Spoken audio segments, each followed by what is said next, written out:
Hey, it's Mark Lanier with your video thought for the day.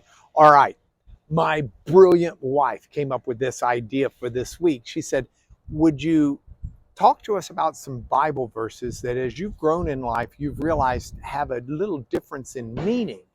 And so I thought, oh, that's a great idea. And then I was out looking at this project. So look, see up there, that square? I got to put a clock up there. That's going to be a clock tower. And clocks are amazing things because they give us time. And I thought, oh, now that's something that I learned in Greek class, but might be really useful for you to know that in the ancient Greek language, there were two different words that get used a lot in the Bible and translated as time. And those words are really useful for us to know. So one of the words is chronos. We get chronology from it, a very logical word.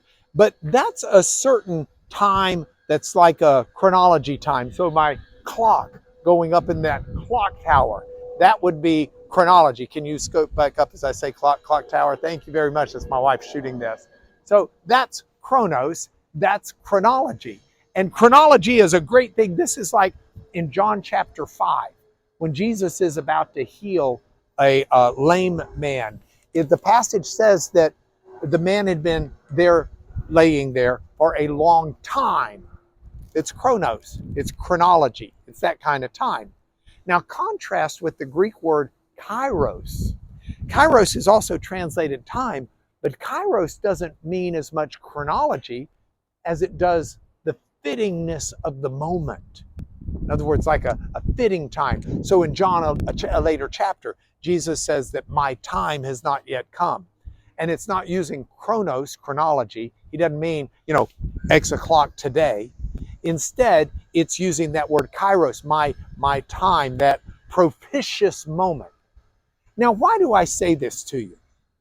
Because Paul does something very important with this in the book of Ephesians. Paul, writing in the book of Ephesians, in Ephesians 5, verse 16, Paul says, let's make the best use of our time. Paul doesn't use chronos.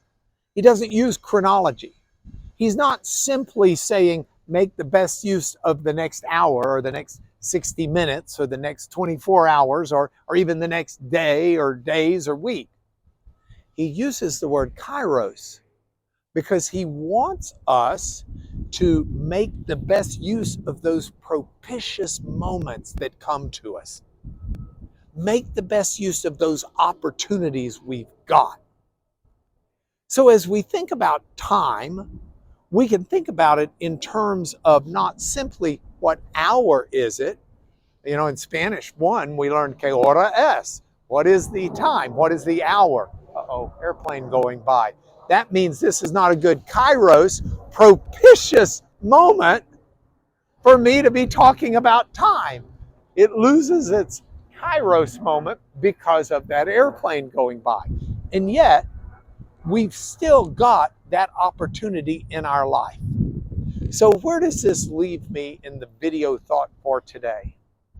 Yes, I want to be attentive to the clock, and if I've got a meeting at 9 o'clock this morning, I need to be there by 9. If I've got a meeting at noon, I need to be there at noon. But more important than that, I need to see that moments in time are opportunities that we never get again.